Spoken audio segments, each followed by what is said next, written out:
Not today, Satan. Not today, neck. Not today, ankles. We don't have it. Hey, what's up, y'all? This is Rodney, and I'm back, and I wanted to go ahead and give my review on the Real Housewives of Potomac. All right, y'all. So listen, the episode starts off where it left off. Candice is basically she pulled one of the producers, Eric, to the side. I don't know why I feel like in my spirit Eric is fine. Girl, shout out to Eric. But she pulls Eric to the side. She tells him that she doesn't need a camera. But of course the camera, the camera did what the camera gonna do. Roll and catch footages, right? He says, "Why are you telling me this?" She says, "Because you knew." I think the producers know. I think the producers know what the scene is going to be about, but I don't know how much control. I'm sure the producers have some type of control, but I don't know if they have enough control to say, "Okay, y'all, yeah, we're not gonna go down that road," or if they just kind of know, "Okay, girl, this is what they're about to shoot a scene about." Giselle saying that Chris made her uncomfortable. You know what I'm saying? But I don't know. You heard Ashley saying, "Why are you in the corner?" I'm not gonna lie, I started giggling. "Why are you in the corner?" You heard Wendy say, Why are you over there?" Girl, then you heard Candice say, "I'm fine, I can hear you." Girl. Giselle, you know what was so funny, but sad, but funny? Giselle really went back out there to those group of ladies acting as if she did not know why Candice was upset. I don't think that Giselle thought that they were going to show Candice going off on the producer, to the producer about what was going on, however you want to word it. I don't think Giselle probably thought that they were going to do that, show that part. She's okay. She's just talking to Eric. No, she's not okay, Jizzy. So Candice is going off, about Michael. I've already talked about Michael and why I feel like Candice is absolutely correct in what she said. I made a video about it the other day. I think it was titled, "Was Candiace Dillard Wrong?" Something like that. So I'm not going to go into detail of, because I already did a whole part about that. But I will say this much. Candice was absolutely correct in bringing Michael Darby up, because when you look at the optics of it, Giselle, and everybody else, when you think about last season, the two that started the mess with Wendy, about Wendy and Eddie, was Giselle and Ashley. Ashley literally hopped in a car to come up there to drop a nugget and to leave. This is like mirroring last year. Now we have Ashley saying this, and now Giselle is coming to say this, right? And the truth of the matter is, if we're going to talk about anybody's husband or want to use anyone as a storyline, since we just started filming this season, let's go to the person who actually had charges pressed against him. Let's go to the person who has actually been groping on men since season 1. That's not my husband. That's hers. Candice says, "And don't cut none of my fourth wall out. None of it. I want it all there." I know that's right. Okay. Girl, when Candice said,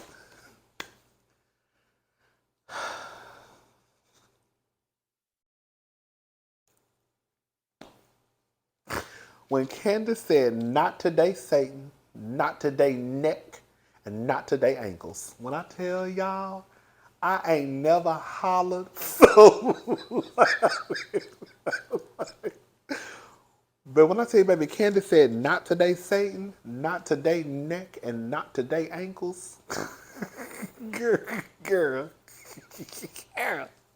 I said, "Oh yeah, okay." She done with Giselle. Okay, girl. So Robin and Mia get into it. I'm going to tell y'all right now, And I'm going to explain to you why I think that Wendy was absolutely correct in what she said.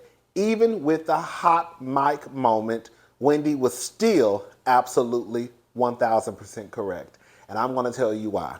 Okay, so Ashley says Giselle is the one being thrown under the bus, even though we all share the same sentiments. Wendy says, I want to give her the benefit of the doubt. Giselle takes Mia into another room so they can have a conversation. Mia basically tells Giselle that she was surprised that she was the one who came at her about her, possibly having cancer. She thought it was going to be new booty Wendy. I said, how was the one who done had baby work done from they girl, hairline all the way down to their kneecaps. Girl, got anything to say about somebody getting a new booty? All right, whatever, girl. Robin says that when Wendy came over, she was like, you said that. Basically, Robin was trying to say that Wendy said her name. Technically, the truth of the matter is, Dr. Wendy did not say Robin's name. However, we're not going to play this game and pretend that we don't know who Dr. Wendy was talking about when she said, she said something along the lines, I can't remember her exact wording, but she said something along the lines of, was it them or was it Giselle? Whatever word she used, we know them, those two, the girls, them heifers. Girl, we know who Wendy was talking about. She was talking about Robin and Giselle. You called her a liar. Your energy was a lot. Your energy should have been a lot different. Let me just explain to y'all what I'm seeing.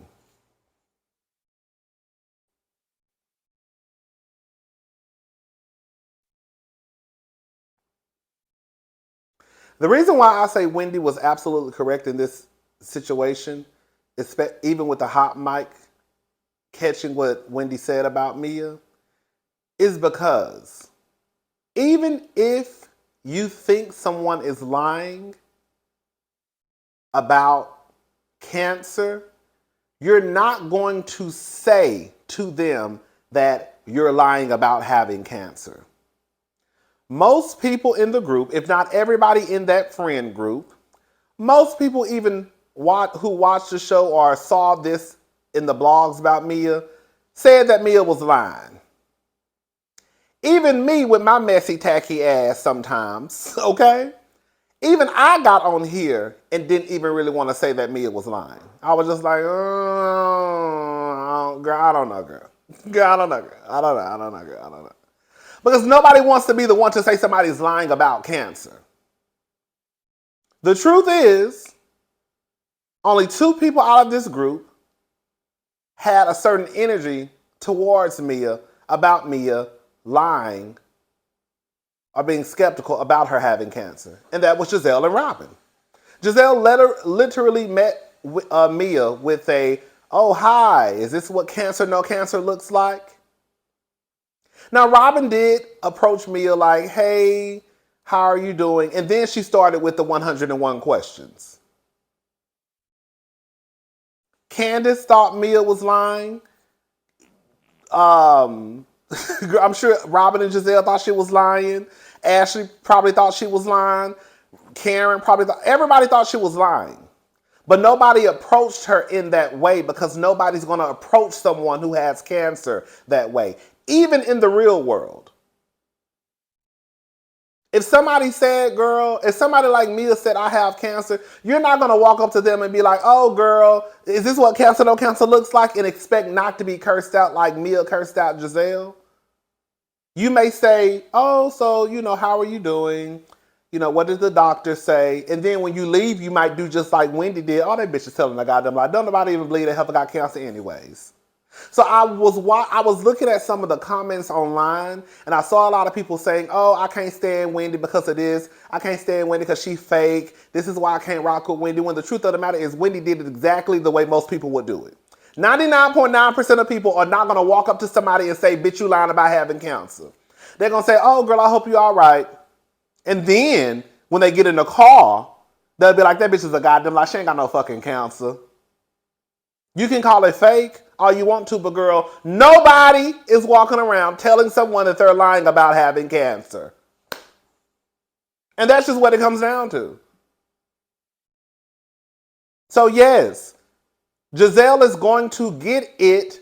Robin is going to get it also, because those are the only two that made it their business to call this girl a liar, to ask this girl 1,000 questions. It would have been different if Robin would have met up with Mia, got the information, and then came to the conclusion based off of what she knew and told Mia, you know what, Mia, girl, based off what you said, I don't know. But girl, you pretty much followed suit, right, behind your good Judy, and then you went to have dinner with her. Hey! Robin not inviting Wendy's kids to the family day. So clearly Robin is still pissed off, and Giselle they're still pissed off that Dr. Wendy read the dog shit out of them last year at that house. I don't want to be the one to take up for Wendy, but I really do believe what I'm saying. Dr. Wendy is probably over what happened last year because Dr. Wendy read both of them. You see what I'm saying? Like the person who do the reading, they probably gonna get. It's kind of like the person who get their ass whooped gonna still hold on to it. The person who whooped the ass, they're gonna be over it. The person who's doing the reading, they're gonna be over it. So Wendy probably looked at this coming into this season like, girl, I read y'all hoes. It is what it is, girl. What's up, y'all? You see what I'm saying? What's up, Robin? But Robin clearly is still pissed off because Wendy was reading the dog shit out of her last year at that house. Same for Giselle. So Robin's having a family and friends day. She doesn't want to invite Wendy. I mean, listen, I get it. It's fucked up because you could literally tell that Robin was being messy in the moment, but girl, that's the name of the show. She invited everybody and their kids, big or small, to the family fun. Was it family fun day, basically, except for Wendy and her kids. I don't know how, I mean, not to take up for Robin, but I don't know, but to take up for Robin, I don't know how Robin, especially not really fooling with Wendy, would have invited Wendy's kids without inviting Wendy. I'm just saying I understand, even though it's fucked up, that girl Robin, Robin did it that way, but I mean, at this point, Robin probably looks at it, I don't owe her nothing. She don't owe me nothing. She don't fool with me. I don't fool with her. Candice. Candice goes home. And did y'all notice Candice had on the same clothes she had that day when she left that scene? So clearly Candice was already under stress, pissed off, ready to whoop ass, and she go home. Girl, let me tell y'all something. I don't know how she was doing that. So she goes home, and she's about to try and freeze her eggs or embryos, something like that, girl. She freezing something. And she has to shoot. Girl, let me tell you something. Baby, bitch. I would have been like, fuck Chris, fuck that doctor, and low-key fuck this baby. Because I'm not going to be at home punching myself like no hole puncher by myself. Girl, I'm not doing it. So we're gonna have to start this another. We're gonna have to start this round another round, cause I don't like needles. I actually hate needles. So I know I couldn't have done that. There's no way I would have been able to poke myself with a needle. Girl, I would have been sitting there crying, shaking. Girl. Candice says she got too comfortable with Giselle Bryant. Now y'all know what? Y'all know I have been very vocal about Candice and me not understanding why she gave Giselle so many passes. Because quiet as this kept, Candice should have been on Giselle's ass a long time ago. And if you really want to be honest about it, shout out to the people who just started watching my channel. I've also been very vocal about this too. Season 5? Season 5 was really supposed to be the year that Candice was either trying to be booted off the show, iced out, remember? Candice was really on the hit list of Giselle's for season 5. But Monique messed up when she put her hands on Candice. Because see, the real gag is Giselle don't like Monique or Candice. Monique let Giselle come in between her friendship with Candice, okay? So season 5 was supposed to be Candice's moment to get it. But when Monique fucked around and put her hands on Candice, because Giselle already didn't like Monique anyways, she was like, oh, girl, now you back to being number one. So now Monique off the show, now Candice is back on her hit list. I've been said that. So Candice in a confessional, I've gotten too comfortable with Giselle. You could tell she was frustrated. You know how you get frustrated with yourself? All she could do was smirk. I let this heifer have so many. Yeah, you let her have so many passes because you should have been on her ass, girl, a long time ago. Ray and Karen, I don't know, girl. They went to the nail shop. What was they talking about? Because I watched it the first time, the second time, I don't know, girl. Ray and Karen, I guess they have a storyline now of Ray. Girl, I don't even know, girl. I don't be keeping up with Ray and Karen like that. Karen, what was it about? Girl, what was it about? What was it about, y'all? Oh, I think Karen was saying how she's allowed to have eye candy. I mean, whether it's said or not, like, can I say something? Why is it that when y'all get married, all of a sudden y'all think a bitch or a nigga go blind? Whether I have your permission or not, bitch, I'm still gonna have eye candy. You don't think I'm gonna look at these fine ass niggas or notice these fine ass niggas walking around here just because I'm with you? Bitch, I'm no longer single. I'm not blind. Okay? Now, we may have to have a discussion if I want to have some outside relations. But girl, I don't have to talk to you about having eye candy. I'm going to still look at the niggas. Man or not. Okay? Anyways, Ashley. Y'all know Ashley was my favorite. Some of y'all may not know, but y'all know Ashley was my favorite at one point. I still like Ashley, but I have been saying that when it comes to this situation with Michael and Ashley, Ashley is not as smart as y'all think that she is. Even based off this scene, y'all should have got whatever y'all needed to. Y'all should have come to the conclusion that Ashley is not as smart as y'all are hyping her up to be. I think Ashley's whole I think part of Ashley's MO with Michael was to have some kids. So that would solidify a little bit of child support. But I think that Ashley was thinking about it in a 1999 way. I'm going to get with a nigga, have some babies, and I'm going to get some child support. But it clearly looks like to me that Michael tells Ashley anything that he wants to tell her, and she just believes it. Ashley got in the confessional basically saying that there's 3 good reasons not to purchase a home in cash. I don't know nothing about no houses, so I don't know. I don't know if the reasons Michael gave her were true or not. But the simple fact that Ashley got into the confessional saying that there are 3 good reasons not to purchase a house in cash, but she couldn't even tell us the reasons because it's something that Michael told her. Then you're using the person that Michael uses, Natalie, to buy your house.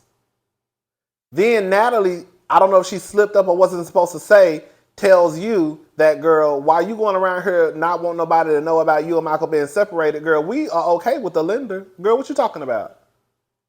So now Michael done lied to you again. Like, I'm trying to understand, why is Ashley putting her trust in someone who is a known liar? It's like believing a scam and not gonna lie to you. It's like believing that a scammer not gonna scam you. You know what I'm saying? Ashley starts crying.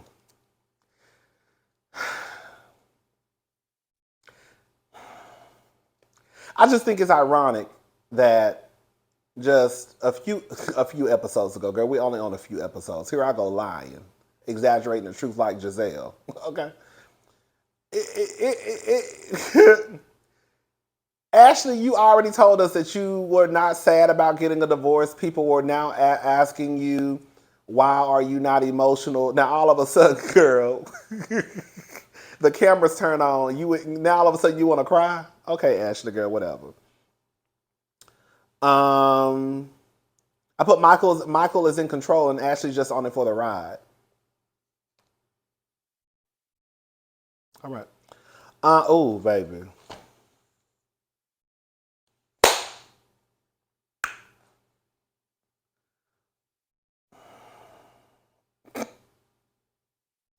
Juan is still fine. Okay? Juan probably gonna be forever fine. But baby, when I tell y'all Juan looked like he aged 10 years in dog years. Juan looked like he is tired. Juan looks like he is worn out. Juan looks like somebody needs to put him to sleep for at least a year just so he can just rest and sleep. Like, I was watching this show called The Originals, and girl, they dagger you. Whenever basically they don't want to deal with you no more, girl. One of the brothers used to dagger his brothers and sisters. Like he daggered his sister for 52 years. So this bitch was just asleep for 52 years. How the fuck you be asleep? Bitch, how the fuck you be asleep for 52 years? Girl, I just feel like somebody needs to dagger Juan and let him sleep for about a month. Just let him catch up. I think Juan needs some Botox. I think Juan needs some fillers. I think Juan needs to start drinking water. Because Juan ain't too much older than me. Y'all know I Google Juan age. Juan ain't nothing but 44. I don't know what happened between last year and this year. I want Juan to sit down. Now, I don't know if Juan up there in Potomac, Baltimore, DMV, whatever, juggling different bitches plus Robin, but Juan, I want you to go take a nap, baby. But when Juan hit that camera, I said, ooh, baby, daddy is looking real, real tired late and through. Robin over there looking all refreshed, hair pulled back in the bun. Y'all see how Candice be supporting Robin with her dope hat? Juan had on his dope sweater. Robin mentions having a prenup. Where we at? Because I ain't really... prenup. Okay, here we go, girl. I was just trying to write down certain stuff. Robin mentions a prenup to Juan. Juan is kind of like cool with it, you know. I do believe, girl, but you never know. That's the thing. Everybody ain't no Peter. One thing I've always went up for Peter about is Peter didn't try to get Cynthia's money from Real Housewives of Atlanta. Juan says that he would never try to come for anything that Robin has. But girl, you never know. It's better to be safe than sorry. So she brings up a prenup. Juan is okay with it. But he also asks her, basically kind of, I guess, like, why? And she says that I guess during the last divorce that, even though they ain't had no money, that they started having issues because Juan was, I guess, dealing with someone and it started to cause issues during the divorce process. I've clocked Juan. I think I clocked Juan last year. Juan has wandering penis. That's another reason why Robin she wants a prenup, and she wants to put in the prenup a clause of infidelity because she know Juan got wandering cock. So Juan don't want nobody to mention the shit that he been doing. He got mad last year, I think, when they were at the warehouse and Robin had mentioned something about him being in them streets. He got pissed off and left. This year, Rob, what you talking about? No, what you talking? You know what the fuck she talking about, Juan. Now y'all want to start acting stupid in front of the cameras. That's how I know y'all know what y'all be doing be wrong. Because now that we're about to air this shit out and put it on TV, now all of a sudden y'all want to start acting dumb, slow, and stupid. What you talking about? What you talking about? Wait, you know what she talking about, nigga. Anyways, Wendy. I want to give a shout out to Dr. Wendy. I think in all of my reality TV that I have watched, I think, and I may be wrong, I think that Wendy is the first person, the first woman to get on reality TV and talk about hair loss. I did not know that, like, for example, that's why I say, girl, hell to women, okay, girl. I didn't know that when like women go through pregnancy, they go through a lot. That's why I was like, I've gotten to the point where it's like, girl, when these niggas like, I just want you to have a baby. Like having a baby is easy. Girl, women suffer from hair loss. I heard even like women who like people who sing, like I think Kiki Wyatt. I think that your voice gets deeper. Like you may not be able to hit as many notes as you used to. Babies be fucking y'all. Not fucking y'all. I think you can lose your teeth. It's a lot that a woman goes through to have children. So Wendy noticed after her last baby that her hair was falling out. Wendy has a head full of hair. I hate when people say, I don't know why I said that. I hate when people say that. Because it's this myth that goes around that black women are bald, and that's just not true. But anyways, nonetheless, Wendy does have a head full of hair. But she's starting to bald. She's losing hair right here. Again, I don't think I've ever seen a storyline of a woman being on TV being this vulnerable, talking about her hair and her hair thinning, because for a lot of women, for whatever reason, we know the reason, but you know, for a lot of women, their hair is it's part of their, you know, and so for a woman to, you know, be losing her hair, you know, that could be a very,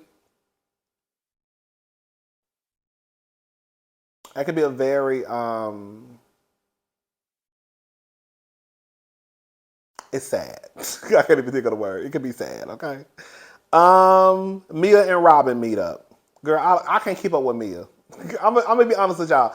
Mia, I don't know. Mia girl, hey Mia. Mia girl, you be saying a lot of nothing. You do. I can't keep up with Mia. I can't keep up with the story. I'm low-key not even trying to keep up. I'm gonna tell y'all when I was like, okay girl, Mia, you can have this storyline. When that girl mama walked up to her in that kitchen and her mama asked her, so what's going on? How you doing? And Mia was like, what you talking about? Girl, what the fuck you think she's talking about, girl? You just told everybody in the whole world that you could possibly have cancer.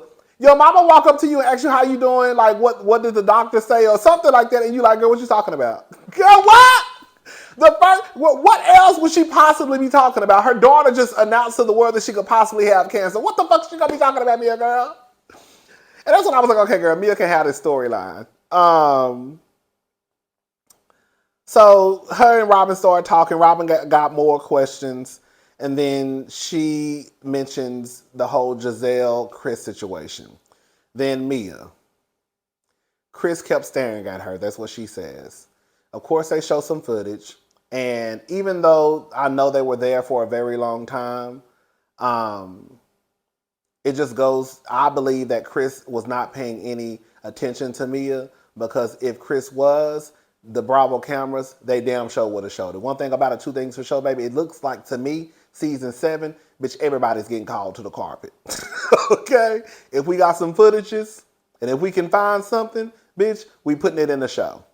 So I don't think Chris was paying Mia any attention. I think that Mia is just one of those women who thinks that every man wants her. Like last year when she said, you know, Eddie couldn't even look at me. Something like that. Mia, everybody don't think you're attractive. Everybody doesn't think you're cute. Everybody doesn't think you are a beautiful woman. Everybody doesn't think you're gorgeous. Everybody don't want you. Okay, and that's for Giselle too.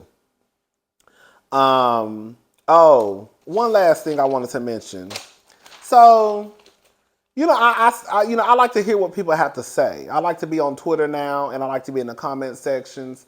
And I haven't really been seeing a lot of y'all call Robin aggressive for standing up and walking in Wendy's direction. Now, I'm not gonna go there this review, but for the girls who have been watching my reviews, they know what I'm thinking. I'm just gonna say, if this was Candice who was walking up to somebody, the first thing y'all would have been screaming is go get Monique so she can get drugged again. If Wendy would have been walking towards Robin, baby, I can guarantee you the comment section would have been ablazed. But I'm gonna let it go. Let's keep on going. I be checking, I be seeing. It's the fake outrage for me. Or it might be the... Girl, let me shut up. Okay. So, where we at? Oh, Chris, they showed some clips. Chris not looking, Chris still not looking. Which lends me to believe that Chris wasn't looking, because again, I think that if they had any type of footage of Chris looking at Mia, they definitely would have shown it. So Giselle and Robin.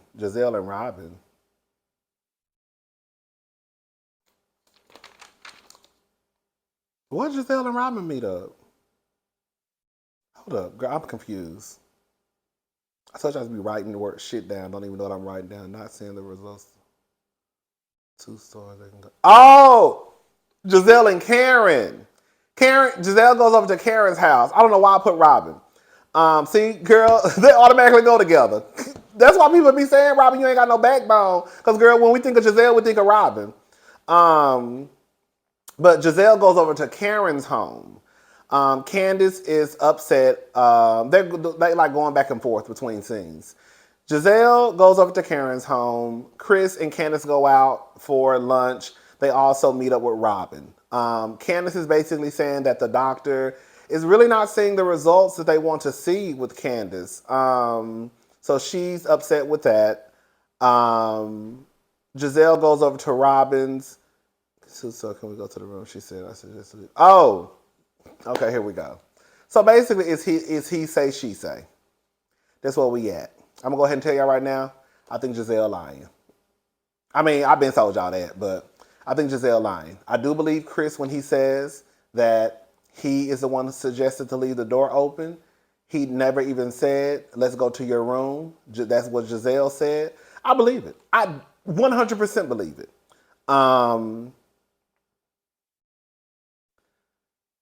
This is what I don't understand about Giselle. This is how you know Giselle is lying. So after we already know what happened about Giselle and Chris. Giselle says she was uncomfortable. So I guess her way of getting Chris out of her room was to tell Chris, could you go check and see if they're ready for me to come back? Giselle, baby. If you were that uncomfortable with Chris being in your room, then why would you tell him to go and check to see if they're ready for you to come back, I guess, downstairs? Because that means that Chris is going to have to do what? Come back to your room to tell you that they need you downstairs. But I thought you said that you were uncomfortable with him being in your room. Now, am I reaching when I say that? Because if Giselle is telling Chris, can you go downstairs to see if they need me? That means that Chris is going to have to come back upstairs. Or I guess you could say he's going to send somebody to tell me, can you go tell Giselle they ready for her downstairs? That's a possibility too. You know what I think? I think that Giselle did not think this one through. I think that all of this credit y'all try to give Giselle for being this producer of the year, baby. No.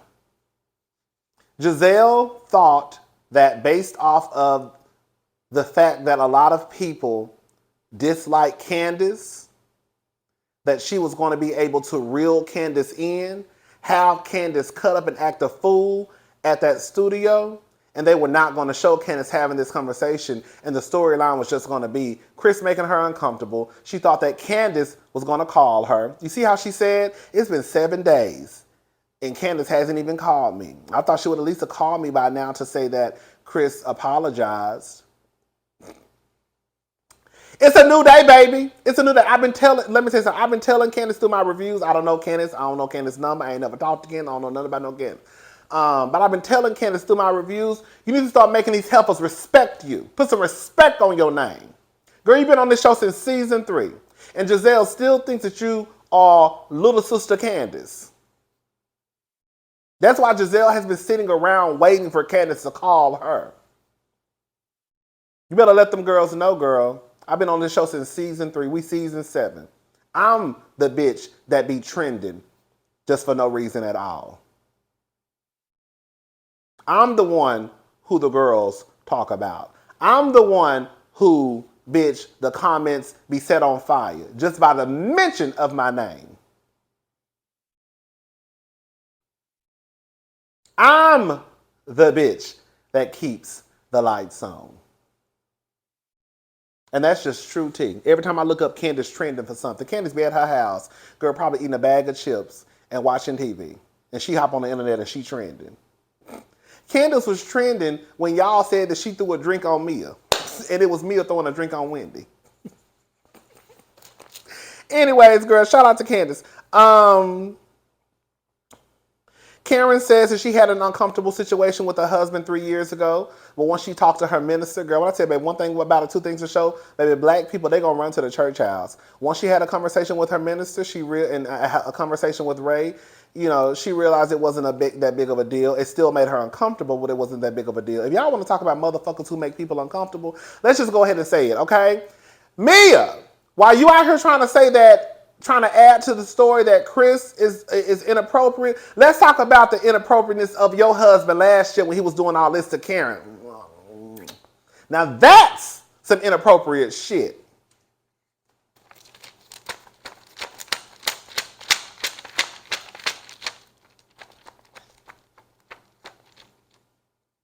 All right. Was that last year or the year before last? I can't remember. Was that last year? I think last year was Mia's first year on the show, so it had to be last year. Giselle says Robin brought it to the group. Did she? Okay. Robin meets up with Chris and Candice. This review is getting too long. Robin meets up with Chris and Candice. Chris is kind of skeptical to give her a hug. Don't act like that, boy. You know, well, man, you know. Give me a hug. So he gives her a hug. She talks about Ashley and basically saying the girl, you didn't slide in her DMs. That's what I'm saying. Like, I don't know why y'all trying to paint this. Even some people online are just like, oh, no, that's not sliding in the DMs. That's replying to a story. And the story, when you reply to somebody's story, it goes to their DMs. And then on top of that, from what I understand, the story that he replied to was actually a story about Robin and Robin and Ashley. I guess Robin and Ashley were out. And he told them that they should have came to whatever restaurant he works at. And I guess the producers of the show or the editors of the show edited to make it seem as though Chris had replied to a story with Ashley and Ashley's homegirl when he actually replied to a story that had to do with Robin and Ashley. Anyways, told Giselle, why you talking about it now? Basically, girl, this happened way last year after a reunion. You want to bring that shit up now? Candice says she's dead to me. And that's it. And then Giselle says that she ain't talked to her, that Candice ain't called her in 7 whole days. 7 whole days, and not a word from you. 7 whole nights, and I'm just about through. I can't take it, won't take it, can't take it on. I've had enough of you. I'd rather be on my own. On my own. Giselle, ain't nobody calling you, girl. Ain't nobody running behind you. I'm glad bitch, Candice better stay on Giselle's ass as far as I'm concerned. Because she should have been on her ass a long time ago. I told y'all. Let me find out Candice wasn't going to be on Giselle's ass and see how fast I was going to be on Candice's ass. I was sick of her letting Giselle disrespect her like that. not be on her ass if you want to, and see how fast I'm gonna be on your ass, okay? Legs and hips and yaddy, yaddy, yaddy. Okay, not today, Satan. Not today, neck. And not today, ankles. Bye, y'all. And even with one thing I left out, I think I left this out. And even with Wendy being caught on the hot mic saying, girl, she lying, she still was telling the truth about, girl, I met her with a certain energy. Like, y'all were calling her pretty much a liar. Even though everybody in this group, like Ashley said, has the same thoughts, most of everybody in this group has the same thoughts and feelings, right? The only two that really approached Mia in this, girl, you're lying, we don't really believe you type of way, was indeed Giselle and Robin. Everybody else thought the same thing. But there are only two in the group who decided to approach her in that way. While what we've said has been caught on camera, caught on the hot mic, we decided to deal with her in a, okay, girl, how you doing, girl? You doing okay? All right. And then once the mic is off, we say, that bitch is telling the motherfucking lie. Hey! All right, y'all, I'm gone. Bye.